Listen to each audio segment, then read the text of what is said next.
Shalom Adonai, Yeshua HaMashiach, Hamalé, Hamalehim, querido, é uma alegria poder estar aqui para mais uma vez compartilharmos um pouco mais acerca da palavra do Senhor. Hoje quero trazer o seguinte tema: a Torre de Babel. Por que este mito foi escrito? Com qual propósito o narrador que escreve este texto no pós-cativeiro, após a experiência do cativeiro, ele escreve essa narrativa, este mito, com qual propósito? Qual o propósito de controle religioso, de controle de regras religiosas e políticas da época? Vamos olhar? Vamos analisar? Em Gênesis capítulo 11, verso 7, diz assim em português: eia, desçamos, confundamos ali a sua língua, para que não entenda um a língua do outro.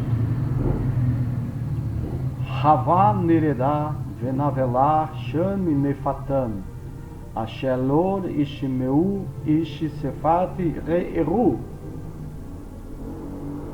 Qual o propósito deste mito escrito pelos sacerdotes de Jerusalém no século de número 4, mais ou menos? Para entender essa narrativa, nós precisamos conhecer o contexto cultural e religioso de cada nação do Crescente Fértil. Cada povo, cada nação do Crescente Fértil, cada país, como o Egito, Israel, Edom, Assíria, Síria, Moabe, Judá, Babilônia e Fenícia, todos esses países têm um modelo individual e nacional de cosmogonia e ideologia criacionista. Cada povo tem o seu Deus, e o seu Deus criando sua pátria, sua terra, sua nação e seu povo. Você precisa entender isso. Israel tem o seu Deus, tem o seu povo, tem a sua terra e tem sua cosmogonia, que está em Gênesis, que é uma série que nós vamos fazer. Então, eles estão sobre a terra, que é uma terra plana, sem nenhuma noção de globo, como hoje se tem, que Deus criou todo o globo. Eles não tinham essa noção, nem Israel, nem nação nenhuma, mas só a terra deles, a pátria deles, criada pelo seu Deus principal. E para fora da terra deles era terra estranha. Então, eles estão sobre uma terra que está flutuando sobre as águas, essa é a crença deles. Nas extremidades da terra plana deles sobe uma redoma, chamada em Gênesis de Heraquia, uma cúpula de metal fixa e firme, e em cima deste domo estão as águas da criação. E em cima das águas estão o mundo dos deuses, e o templo do seu Deus principal, do panteão, como dos cananeus, que era o Deus El. Ou seja, o Deus principal de cada nação é o Deus criador de seu território nacional. Não existia, preste atenção quando você lê a Bíblia, não existia esta noção que nós temos hoje de que o mundo, o globo terrestre, o universo foi criado por Yahvé. Não. Havia a crença de que Yahvé havia criado Israel e seu povo, Judá e seu povo, a terra, o templo, Jerusalém. Eles acreditavam que havia trânsito entre os mundos dos deuses, o mundo dos homens e o mundo dos mortos. Por exemplo, os babilônicos, nos seus mitos de criação, ou seja, a criação de sua nação e mundo, são chamados de cabeça preta. Ou seja, era um prédio de 3 andares. Havia o mundo dos deuses, o mundo dos vivos e o mundo dos mortos. E havia essa comunicação entre o mundo dos deuses com os homens e os homens com os deuses, através de profetas, através dos anjos. Né? Lembra-se da escada de Jacó, onde os anjos subiam e desciam, subiam e desciam? Estão entendendo essa comunicação? E também havia a comunicação com o mundo dos mortos, que era comunicada através dos necromantes, porque cria-se antes do cativeiro que havia o mundo dos mortos, onde o seu gêmeo, o seu daimon, o seu duplo iria viver neste mundo que era o mundo dos mortos. E todas essas crenças eram crenças, queridos, de deuses que não eram metafísicos e nem eram espiritual, não era invisível, é tudo concreto, ou seja, os deuses tinham forma humana, comportamento humano, práticas humanas e eram visíveis e poderiam até ser tocados. Por isso que você vai ver a Abraão, querido, oferecendo alimento para aqueles visitantes que vieram lhe visitar. Por que você acha, querido, que... mas em segundo passo nós temos que entender uma outra coisa, tá? Que para interpretar este texto sobre a Torre de Babel, você já reparou numa pirâmide que está na lateral? Você já olhou para uma pirâmide que na lateral ela tem uma escada que começa embaixo e vai, né? assim, até chegar ao topo, tá? Lá no topo, querido, ficava o sacerdote. Por que você acha que os templos antigos, conhecidos como zigurates, eram feitos em forma de pirâmide, né? Uma escada assim? Por quê? Porque eles representam uma montanha que conduz ao mundo dos deuses. Por isso que os homens, queriam construir uma torre, porque eles criam que poderiam acessar o mundo dos deuses de forma concreta, nada espiritual, como se crê no dia de hoje. E por isso que quando nós lemos a Bíblia, muitas vezes nós não conseguimos fazer uma exegese de qualidade, porque nós não conhecemos a cultura da época. Por que você acha, querido?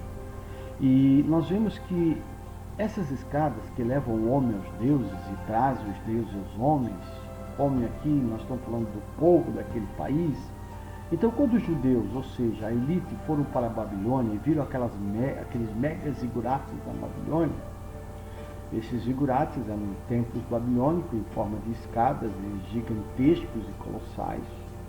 Primeiro, eles se assustaram com o tamanho do templo babilônico. Por quê? Porque fazia do templo de Jerusalém uma humilde casinha lá em Nazaré. Tá? Então, nesses zigurates, os sacerdotes se comunicavam com os deuses, pediam os favores, as proteções dos deuses. Essa imagem ela ficou nos judeus que foram para a Babilônia, ou seja, eles conheciam esse mito, eles conheciam esta religiosidade babilônica. E então, em cima dessas culturas e costumes religiosos, o mito da Torre de Babel começa a ser construído com propósito de controle religioso e reforma religiosa a partir do século IV de nossa existência. Ou seja, construir esse mito da torre usando os zigurates da Babilônia, como nesta construção eles se baseiam na crença que todos os povos da Mesopotâmia derivavam do mesmo casal. Então, se para os sacerdotes todos derivavam do mesmo casal, então eles tinham que explicar como existiam tantas línguas diferentes se todos vieram do mesmo casal. Como que eles iam explicar isso? Construindo um mito. Que mito? Deus é que misturou a língua desses povos. Então os sacerdotes do templo de Jerusalém do quarto século cria, ele cria a narrativa que só os sacerdotes podem se comunicar com Deus, mais ninguém, nem mais profeta, ninguém mais, só o sumo sacerdote. Mas isso, antes desta reforma, não existia em Israel. A adoração era livre E o povo em geral era politeísta, adorava vários deuses, mas tinha um Deus principal, é o enoteísmo. Tá?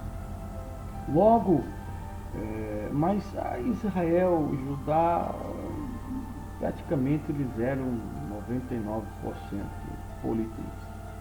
Logo, essa reforma, após o exílio pelos sacerdotes de Jerusalém, vai transformar esta comunicação dos deuses com os homens em um pecado, em uma heresia.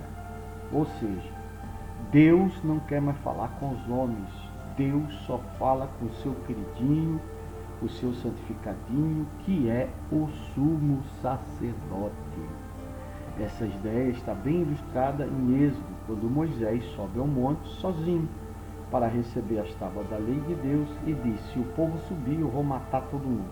Aqui vemos uma personificação do sacerdote afirmando para o povo que só eles podem se achegar a Deus e quem não obedecer vai ser punido.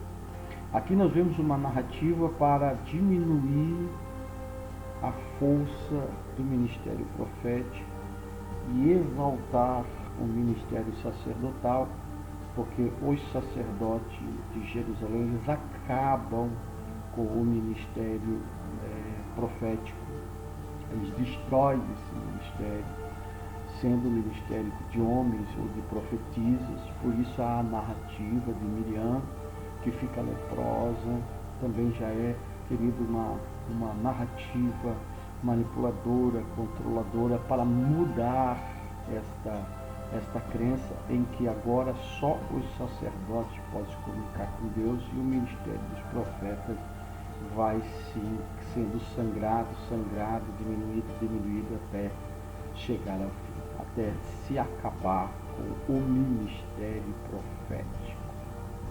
Então eles vão afirmar que as línguas foram criadas por Deus porque os homens não podiam pretender construir um zigurate para subir até a morada dos deuses.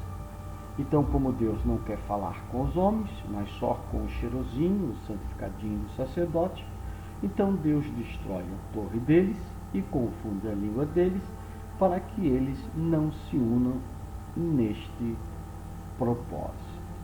Esta é a razão, a motivação que levou o grupo sacerdotal do pós-cativeiro a construir esta narrativa mitológica, é mito, mas com um propósito de diminuir o ministério profético masculino e feminino para que colocar um incremento, ou seja, acentuar, acrescentar o ministério sacerdotal, para que os sacerdotes dominem a nação. E é isso que vai acontecer. Os sacerdotes adoquitas tomam o poder quando Zorobabel some da história, desaparece da história, e eles tomam o poder em Israel. E muitas das narrativas de Gênesis são construídas, umas pelo escriba do rei Zorobabel, mas a maioria pela mão, pela pena, pela ideologia do Templo de Jerusalém e do sacerdócio Zadoquita. Shalom Adonai, deixe seu curtir, deixe seu descurtir para o YouTube, a mesma coisa, que possamos cada vez mais crescermos em conhecimento e em verdade das Escrituras. Nada nas Escrituras é sem um propósito. Todas as narrativas bíblicas têm um propósito, seja teológico, seja religioso, seja político, seja para manipular, seja para controlar a massa, o povo. Mas sabemos que essa narrativa teve um propósito específico. E quando estudamos, entendemos quando foi escrito, por quem foi escrito e por que foi escrito, chegamos academicamente a esta conclusão. Shalom Adonai a todos.